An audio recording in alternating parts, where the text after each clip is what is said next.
This episode is brought to you by Progressive Insurance. Fiscally responsible, financial geniuses, monetary magicians. These are things people say about drivers who switch their car insurance to Progressive and save hundreds. Visit progressive.com to see if you could save. Progressive Casualty Insurance Company and Affiliates. Potential savings will vary, not available in all states or situations.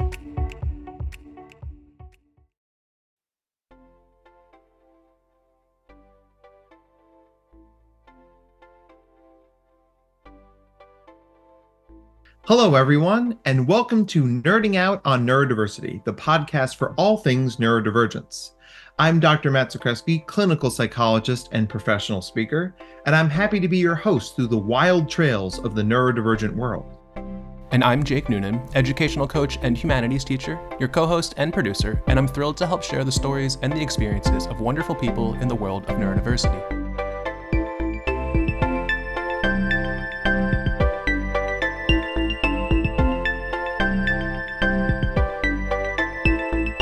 We're really excited for today's guest, which we are going to say a lot because we're always really excited about every guest we get. So let's get into it.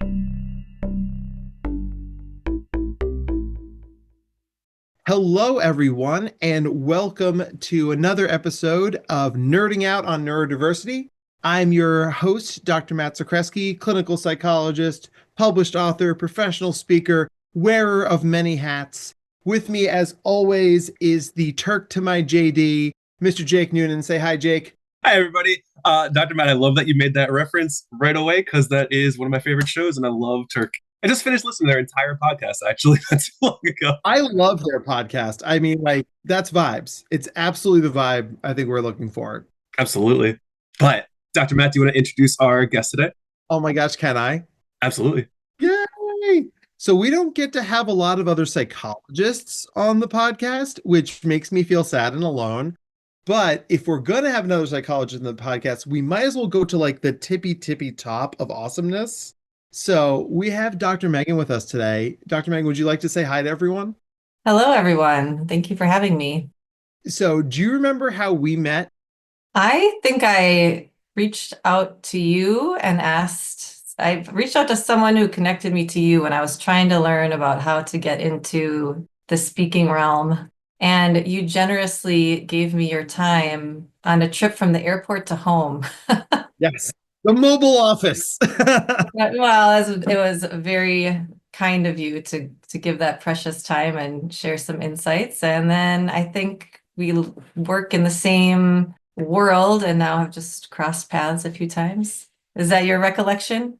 That is exactly it. And I think about that a lot because you can rise pretty high up in whatever field you're in. You can have the fancy letters before or after your name, but like there are always people who can help you unlock whatever that next thing is.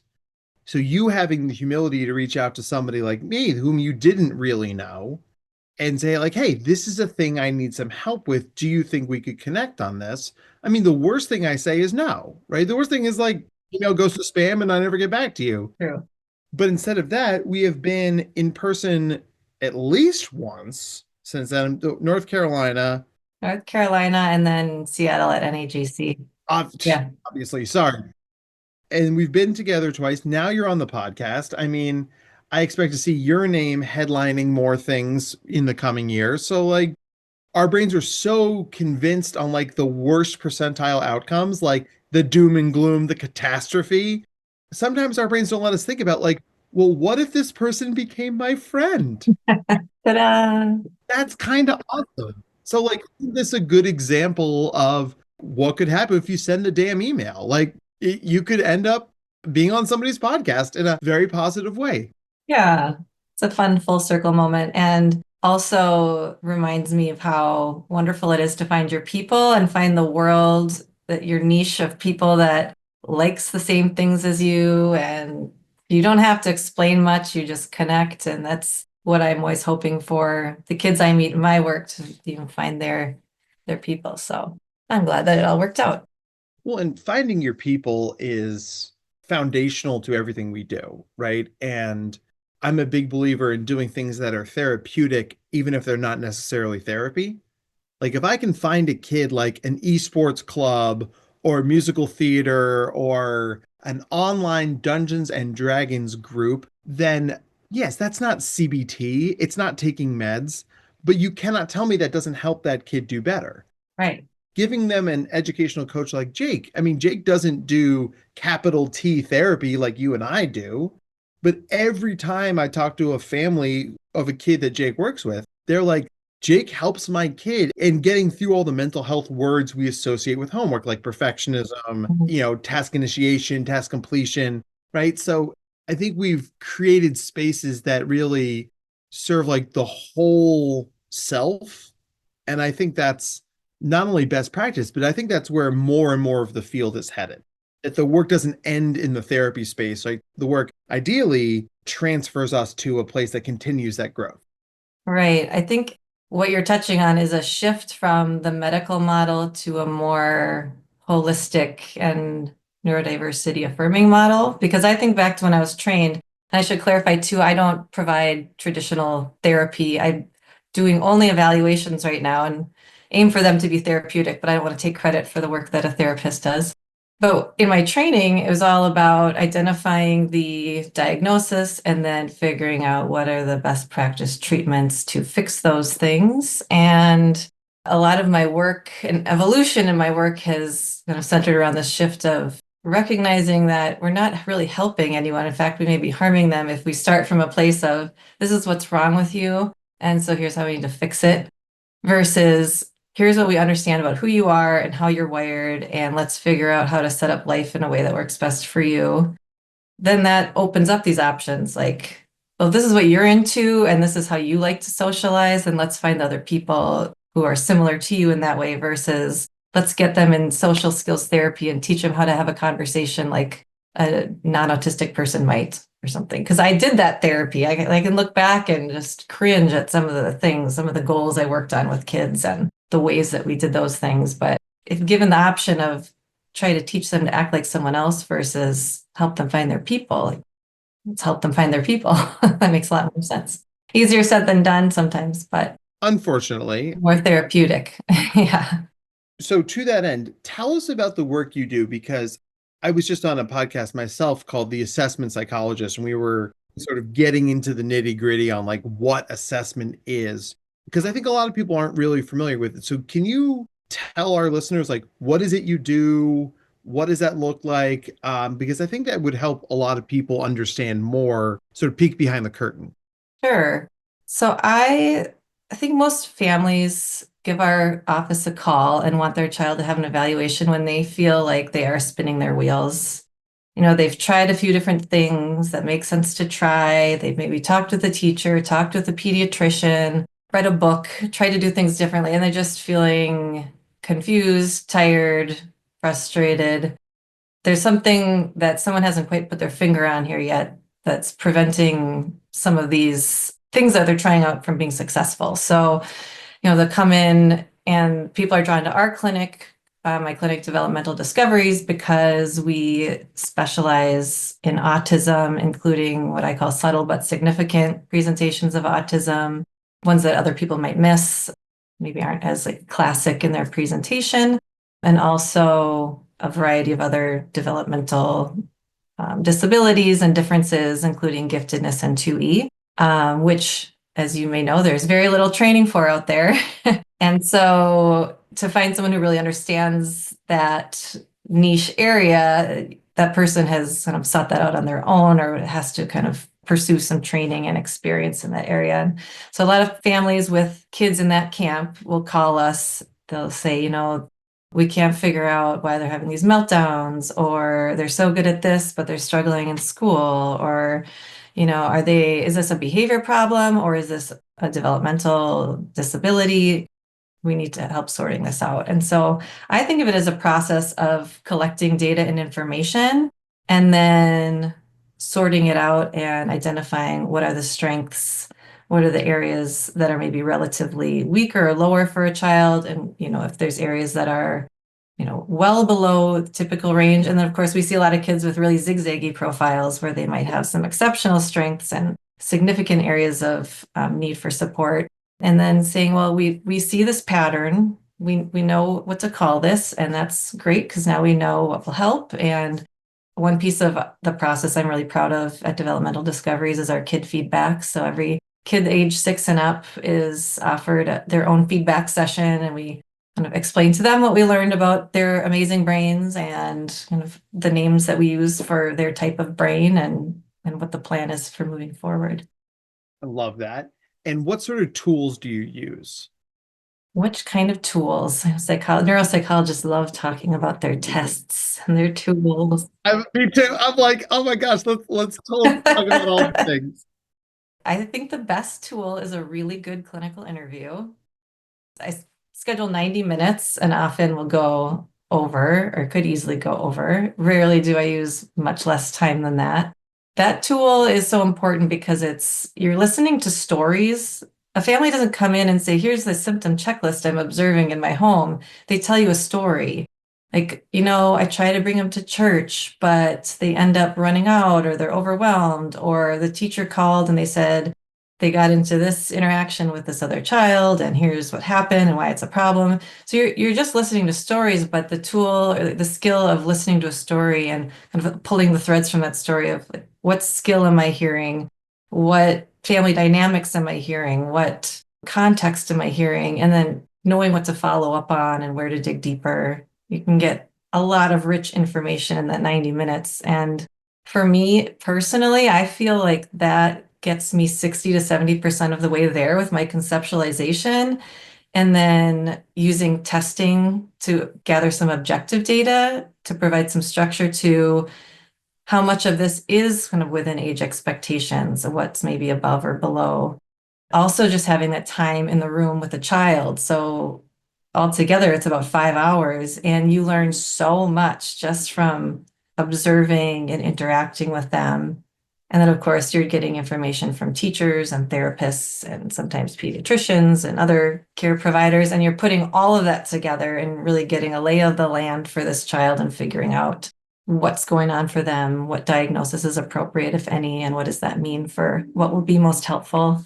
But that's probably not what you're asking. You're asking for like test names. That was a great answer. Yeah, okay. I guess I don't get as focused so much on I don't nerd out on the tests maybe as much as other neuropsychologists might, but we use all the Wechsler tests and CHAMP, CVLTC, Wyatt, DCAFs, NEPSI, all those, all the acronyms that all the neuropsychologists know. Well, and this is probably where like the average parent listening to this is going like, NEPSI, what? Yeah, right. So it's like it doesn't really matter what they're called. You and I could nerd out about the rally or the Yeah. Wisconsin. You want to talk about the Wisconsin card sort? Because we could absolutely do that. But like even Jake is looking at us like, what? Right. My favorite test. Right. I've learned so much about it. I was going to explain to parents what we're doing is we want to touch on multiple different areas of development, and depending on what the questions and concerns are, we'll either dig a little bit in one area or maybe dig a lot deeper in another area. So if a kid's coming in with a lot of learning difficulties, but there's no concerns about their social world, well, then I'm not going to spend a ton of time assessing social cognition and perspective taking and social problem solving. I'm going to spend more time digging into cognitive processes that support reading and writing and math. We can touch on everything, but dig deeper in the areas that are relevant to the reason for the evaluation. And I think sort of unwittingly, you sort of shifted my narrative a little bit, because I think a lot of neuropsychs that I meet are very data-driven, test-driven, right? Like, I'm going to use the NEPSI for this. I'm going to use the Connors for this. I'm going to use the Wisconsin card sort for this, right? Our favorite. Mm-hmm. Yeah, the favorite. We should see if we can get them to sponsor this episode. We'll reach out to them. Get them on the phone, Jake. But it really, I think any good testing is an art and a science. Yes. They're getting data points that help us signpost the narrative we're creating, but the narrative we create comes from spending time with the kid, from getting those data sets from the soccer coach, the pediatrician, the homeroom teacher. I cannot tell you how often I've talked to like religious educators, like, because the kid can keep it together in school, but then they go to like, youth group and they're just like bouncing off the walls. And I'm like, hi, I know you're a volunteer. Would you mind helping me understand this child a little bit? Yeah. Oh man. And what did your education process look like to be able to do this sort of neuropsych work? Sure. So my undergraduate degree was in child psychology, and I did minors in family social science and youth studies. And then my graduate degree was in clinical psychology. And then I did my internship out in Pennsylvania, actually outside Pittsburgh. And it was focused on autism and pediatric neuropsychology. And then did a 2-year postdoctoral fellowship at the University of Minnesota through their medical school in their peds neuropsych clinic. And then during that time did rotations in the autism clinic and the preemie follow-up clinic. And we did all kinds of neat rotations there, but that's the long and short of it. And then I've been doing evaluations in my community since about 2013. Awesome. I've got a question for you from all of that that I'm like super curious about from your perspective. You mentioned something and you said when it comes to autism diagnosis in general and like some of how it presents, you mentioned like a subtle but significant and how like some people like it doesn't look as like this is clearly somebody who you can tell is autistic in that aspect. But what do you recognize as like some of the difficulties that parents end up facing when it's like that disconnect between them and their kid and there's that complete like shift in understanding and they don't really see those subtle but significant aspects sometimes. So if they're coming in for an evaluation, they're seeing something, they're trying to understand it, or they're frustrated about it. And so the evaluation process can really help to shift perspective. So I'll use myself as an example. And so this isn't autism related, but about my own child, and she gave me permission to talk about her. So, I have all this background and training. I've worked in residential, I've done behavior therapy, I've done all these clinical practicum. And when I had my daughter, she was a kid that I did not know how to parent. I mean, you know only as much as you know, right? And no one can prepare you for parenthood. You just jump in the deep end. But even with that consideration, like I just was like pulling my hair out. I don't understand how you're talking to me like you are 3 years old, like a 6 or 7 year old. And she's like 3 or 4 at the time, and yet she can't just get her boots on when I say, please get your boots on. It's like, this is maddening. You're doing this to me on purpose. I really felt that she was trying to piss me off. Like it feels like that. It sounds funny now, but I was the parent sitting in a therapist's office in tears saying, she's doing this to me on purpose. She's really trying to upset me. And the therapist said to me, well, Megan, like having heard my stories about her, this is a skill deficit. It's a skill set she hasn't developed yet. And I paused and I actually responded to her. This is true. I said, well, are you sure? Because it really feels like she's trying to piss me off. I'm like, okay, so it's a skill deficit. Like she doesn't have the skill set. Okay, fine. So now fast forward 3-4 years and she's diagnosed with ADHD. And now in retrospect, poster child for ADHD, except as a girl, which is common, she isn't so physically hyperactive, but she's verbally hyperactive. She's never not making noise 98% of the time. Anyhow, I'm going on my own tangent here, but basically that shift in understanding of, okay, now I can recognize she's very intelligent. So some things that are hard for most people are easy for her, but something that is easy for most people is hard for her. So something like following a 2 to 3 step direction or shifting her attention off something, that looks like a defiant behavior, right? It's like, hey, I asked you to stop. It's time to stop. Why aren't you stopping? The therapist said to me, so what you're doing is you're asking her to stop something that's really exciting to do something very boring. It's like, oh, aha. And the ADHD brain gets super hyper focused on whatever is stimulating and interesting. And part of the disability is problems with shifting attention. It's like, okay, well, if you think about it like that, I'm not going to take it personally. I'm not getting so angry as a parent. I'm thinking, what is the tool I need in this moment? what is support can I provide to shift her attention? And I always tell parents too, like aim for 60% because that sounds nice. Like I'm, therapeutic and thoughtful every time. No, that's not life. If you can stay calm and be thoughtful about your responses 60% of the time, you're winning. So yeah, I think it really helps having that knowledge and understanding allows for more compassion. And that's, in my view, the whole point of an evaluation is collect more knowledge to build understanding. Then there's more compassion and the right supports. Well, and I love that because so much of what you said is that even being a mental health professional doesn't insulate us. No. It's like they're doing this on purpose. I have my own kids, and a lot of times I'm like, my psychologist brain is like, hey, well, think about this. And my human brain is like, you know what? Shut up. Like, this Yeah. just sucks. I hate this. Like, and I think, like, just thank you for sharing that story because there's a humility to that I think is very understandable and accessible to a lot of people because, like, there is, at least in my line, in my day to day, a lot of parents will say to me some version of, I should know better, right? Like, I'm an educator, I'm an educated person myself, I'm a mental health professional. I see a kid whose parent is the chief pediatric officer of a major national hospital. You can see I'm being very careful in the words I use. And oftentimes she'll say to me, she's like, oh, we took classes on this. And I'm like, but when you're in it, Yeah.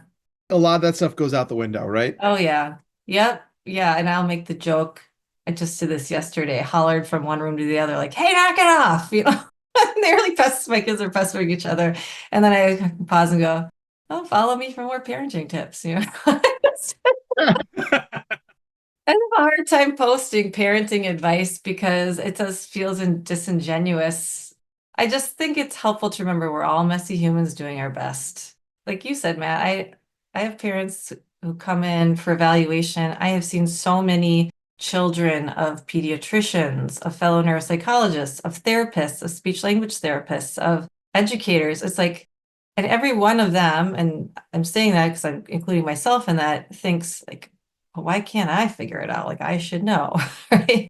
It's like, well, no, when it's your own world, you can't be objective about it. And you're carrying around all your own stuff and the way you were parented by your parents and whatever other pressures you're facing. And all these things just make it complicated. So aim for 60%. Honestly, that seems like a high bar. It kind of is, but like it takes off the pressure of feeling like I didn't teach a lesson that time, or that wasn't a therapeutic interaction, or I didn't stay calm.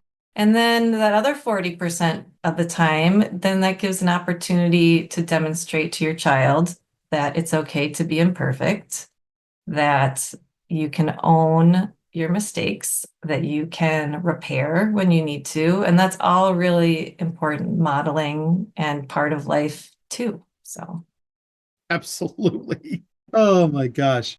All right, Jake, you look like you're chomping on the bit to ask another question. So, I was curious, like, if you can just tell us a little bit more of a story about like a client or a couple of clients that you've had and how the parents, like, in a sense, had the same kind of reaction that you did, where it's like, I should know these things. It's my kid. mhm, Oh, they're doing something different. I clearly don't know what's going on or why they're doing that. mhm. And like how that impacted the kid, impacted the family, impacted like the broader community around that kid. Sure. Yeah, one that comes up with some frequency and came up last week was a very bright little boy who I had seen previously for an evaluation, already had a diagnosis of autism. But of course, development changes with time, and so they were coming back in to reevaluate and set up some new supports at school and whatnot. So they're talking about how he's 7 years old, and his fuse is short. So he goes 0 to 100 when he's playing with a sibling. And I'm listening to the story about how this unfolds with the sibling, and I realized what's happening for him is that because of his difficulties with perspective taking, he's making the assumption that what I know and the plan I have in my head for how we're going to play is also in your head, little sister. And so, therefore, what seems like hairpin trigger is actually he's gotten to the last straw. Like this whole time she has not been following his plan unknowingly because he never said it out loud. He assumes that she knows how he wants to play. And then when that continues to a certain point, he loses it. But when you watch that from the outside, it's like, okay, they're playing, and then all of a sudden he's having a meltdown. And so if you understand that that's what's going on, that that skill set is causing things to derail, then you can intervene. So it's in a way that's more effective. So for him, to teach him, you have to say your plan out loud. Your sister doesn't know your plan. Another way that might come up is you have a plan and she may have a different plan. So before you play, it's good to say your plan out loud and then see what her plan is. And, just even doing those couple little things is going to reduce the likelihood that he escalates all of a sudden out of frustration. But it's hard. You wouldn't know to think about it that way unless, oh, look, their verbal abilities are through the roof. And when I do a test with him, asking him to think about how someone else might be thinking, he's, at the 5th percentile, whereas he can talk like a 12-year-old, he's taking perspective of someone else like a 3-year-old. It's a huge disconnect. And so you forget that little piece, that skill, needs to be addressed in order to help solve the problem. Yeah. And I think that's so important too, because I know like growing up for me, for instance, like my parents didn't understand a lot of like ADHD diagnosis. I was diagnosed way later, but like having that understanding that the emotional outburst, for instance, isn't like the core thing. There could be other things behind it where it's like, yeah, he didn't talk through his plan. He's assuming that the other person in front of him understands the plan entirely too. And that's not the case. It leads to that emotional outburst. And we're just seeing the emotional outburst. And it's like, how do we fix that? When in reality, it's all the stuff behind it that people don't tend to think about as much. Right. And that's, I talk about subtle but significant autism, meaning that the traits on the surface may not be obvious. They might be subtle, they may make intermittent eye contact and they're not doing obvious stimming type of behaviors and can kind of blend into their social world to an extent, but then behind the scenes are having these meltdowns and shutdowns. It's like they're keeping it together to a point, and then it is disabling when they are out of view of others.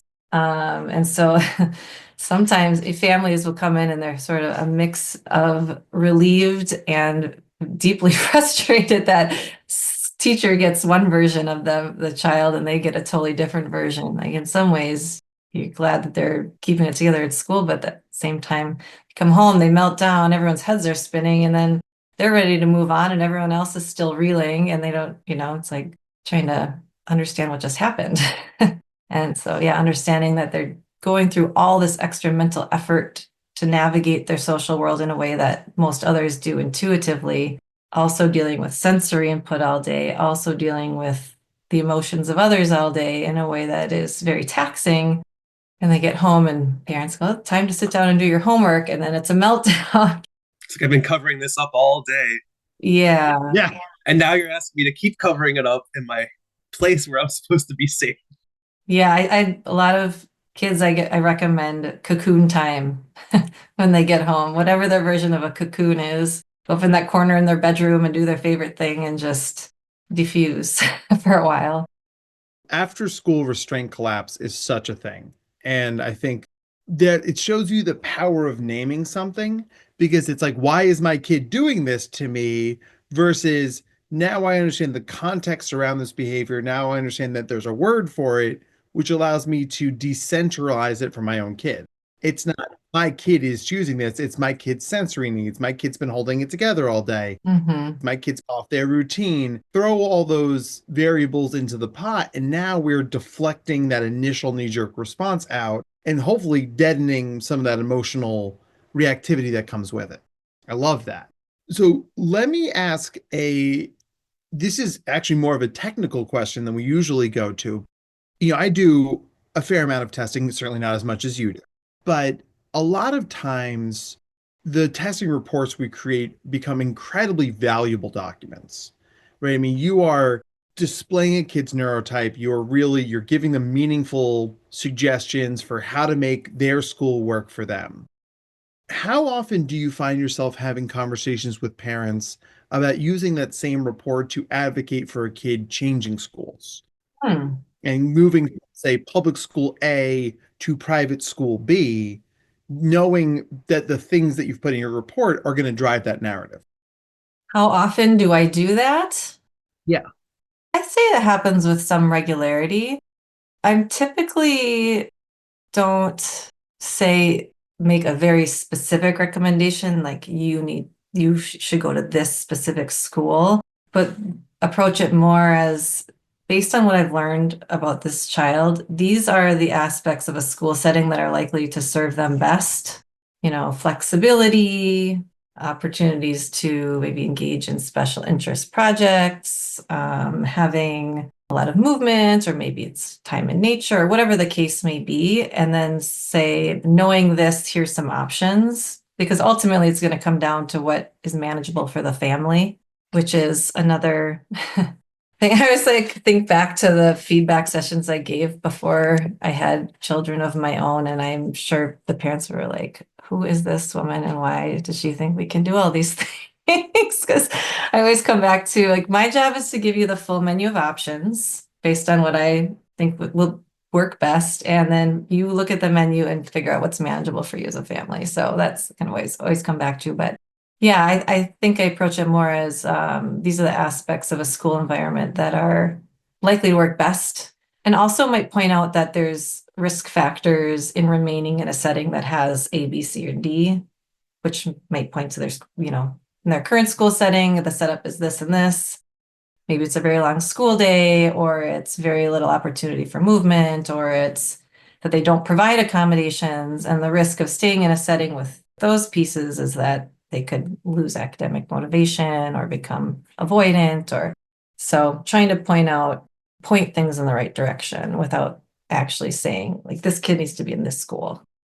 Yeah. I mean, I think from a professional ethics perspective, like we can't really be like, well, if you send him to XYZ Academy, then they'll be better. It's like, well, who's telling you to write that recommendation? Right. I will usually say, like, here are several schools, both online and in person, that could do this. You should explore these and other options, right? Yep. But something you said earlier is that it's about finding those therapeutic environments. It's about finding your people.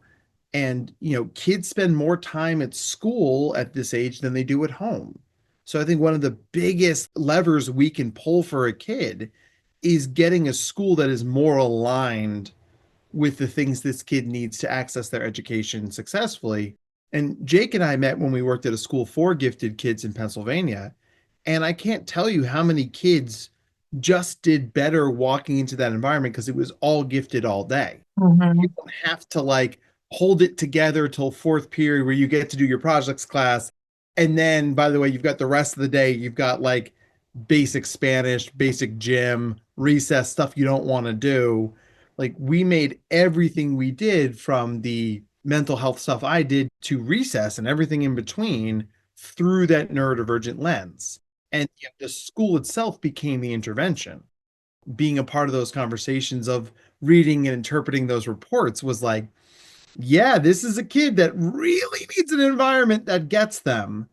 And I think what you and I do in creating these documents and doing that marriage of science and narrative, I mean, it can really help kids get where they need in addition to what they need.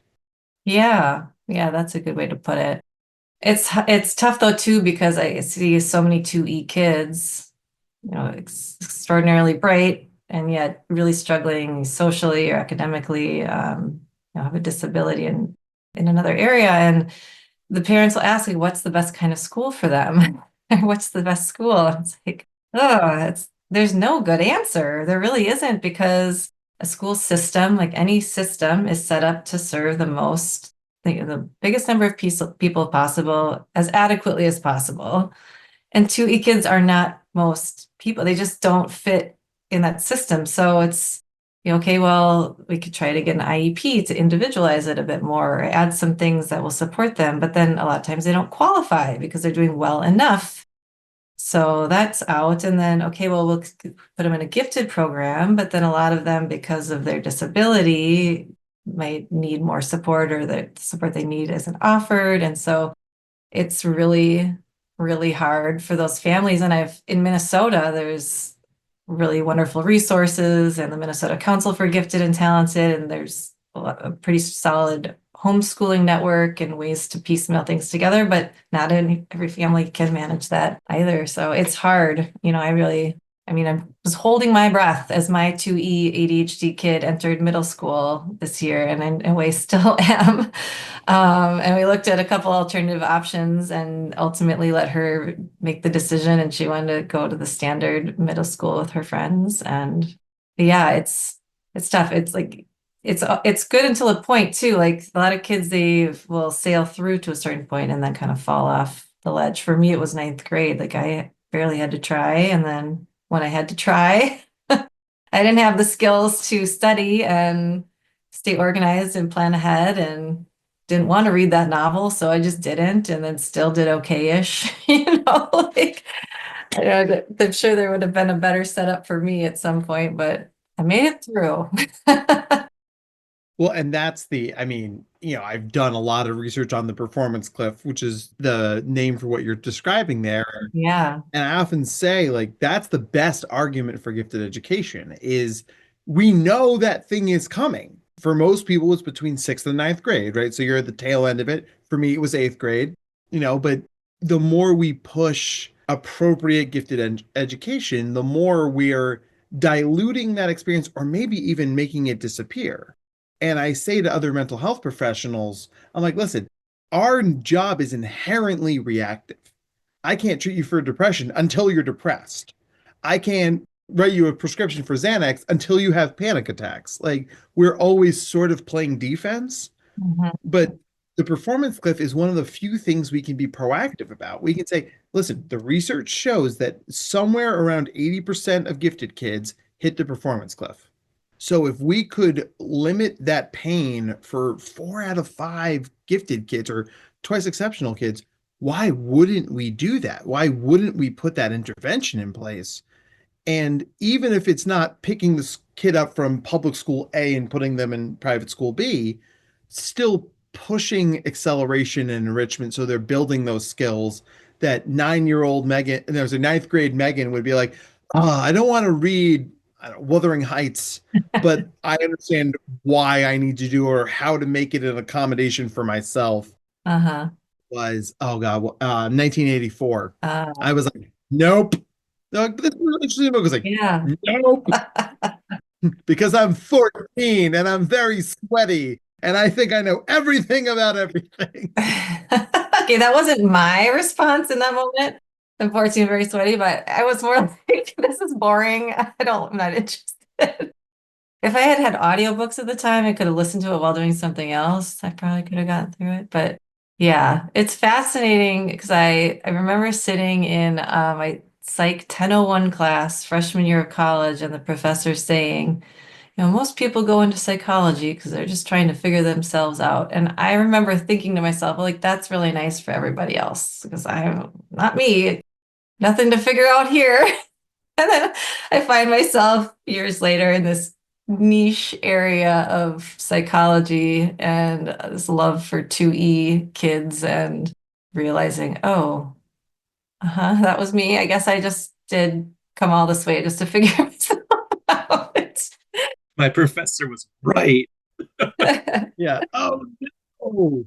Anyways, it's such a wonderful field. And part of the reason I originally reached out to you about speaking is because there is not much out there for training and learning more about autism assessment. And the presentation is more subtle or about 2E kids. And so I thought, now I'm at the point in my career where I feel that I can share what I've learned and bring others in because I think everyone should want to do this.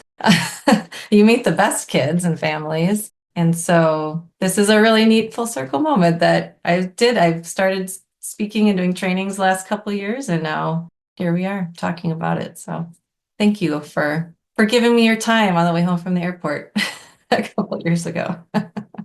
Well, as I say, basically once per episode, it's fun to amplify good work, right? It's easy for me to say good things about you when they're true, because I agree with you that both in the field and outside the field needs to know more about the stuff you and I do. Mm-hmm.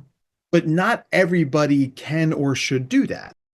I mean, the thing that cracks me up to absolutely no end is that they give you a doctorate and then you can get jobs teaching.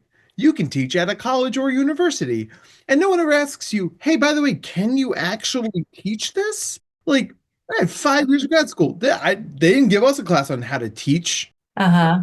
They gave you a class on that, like writing lesson plans or like writing a syllabus. I was like,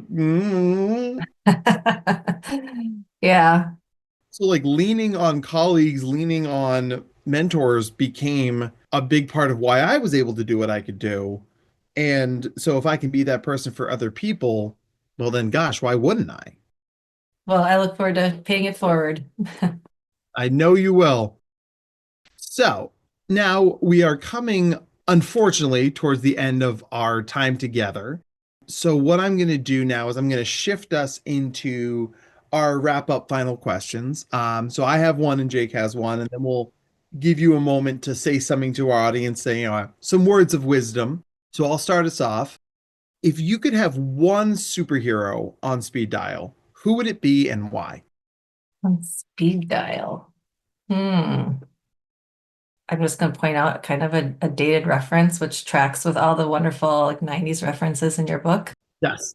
Um, any kids listening, I was wondering what speed dial is. Okay. Can you give me like multiple choice? Because I'm not as super into the comic book world. I have to admit that I don't know many of the choices. Totally fine.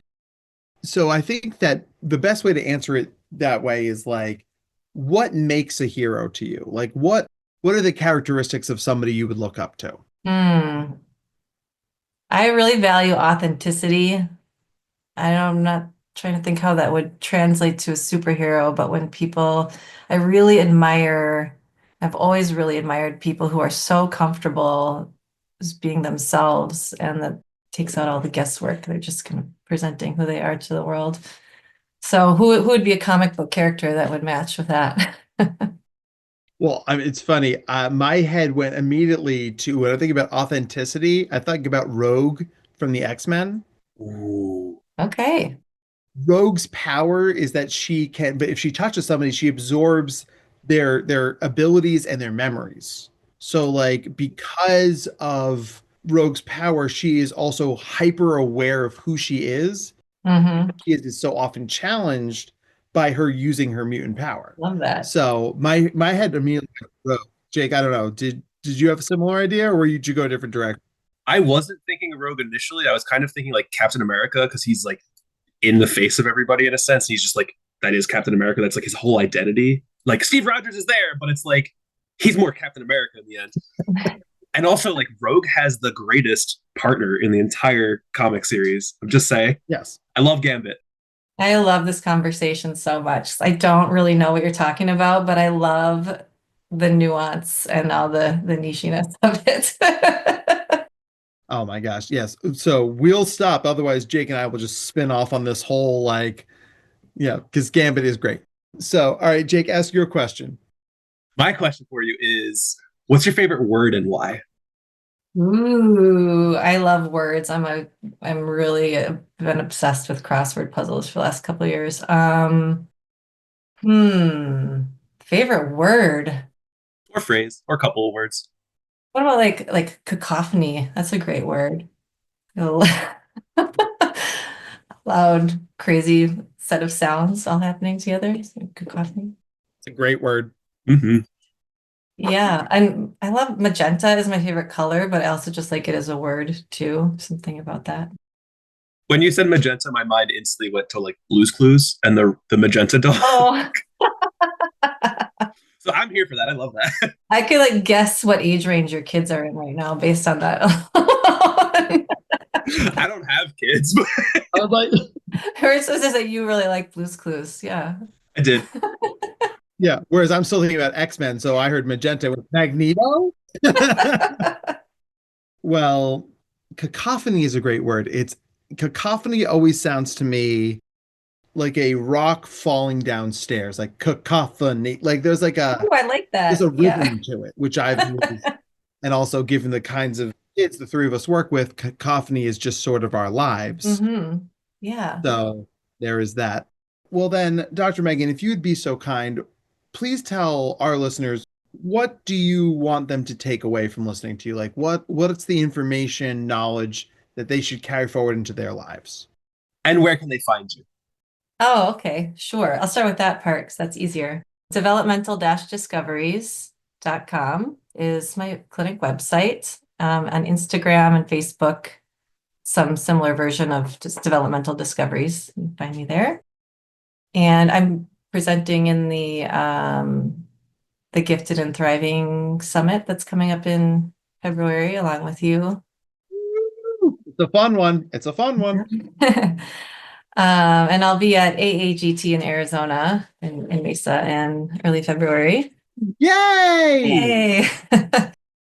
And a good takeaway, I think we've all had moments in life where we think like, what's wrong with me? There must be something wrong with me. Or we think like there must be something wrong with my child. And if you can catch yourself in those moments and think like, what is it here that I'm not understanding yet? What are the questions I could ask to better understand this about myself or about my child?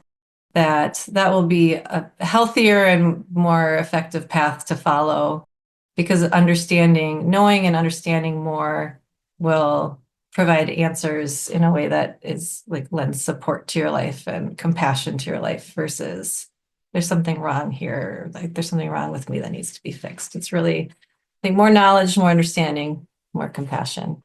And self-compassion is, I think, the big thing that isn't talked about enough in the neurodiversity spaces, because life is harder when you're not wired for the way the world is set up. And I think self-compassion is really, really important. So I couldn't agree with you more.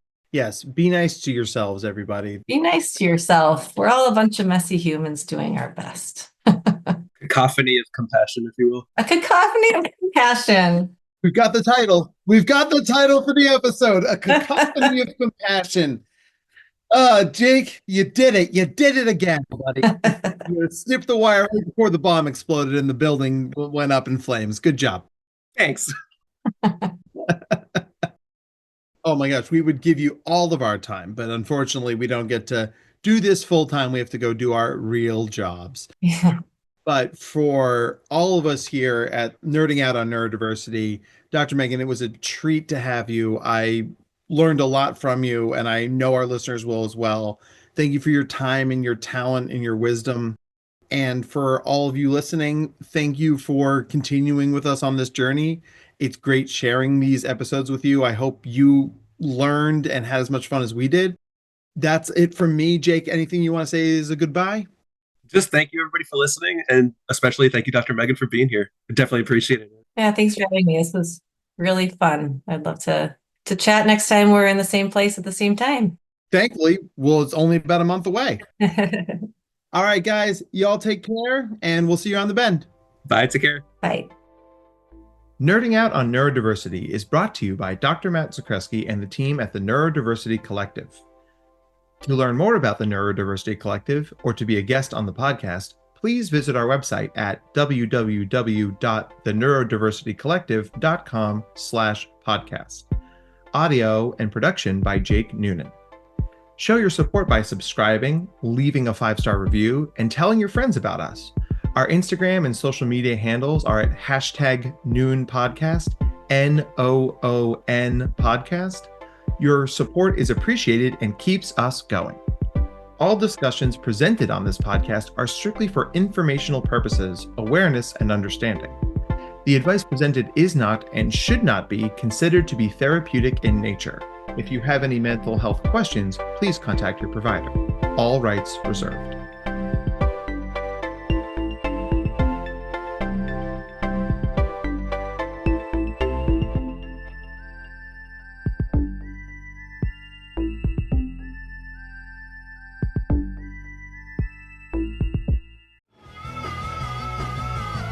You're listening to the Geekscape Network.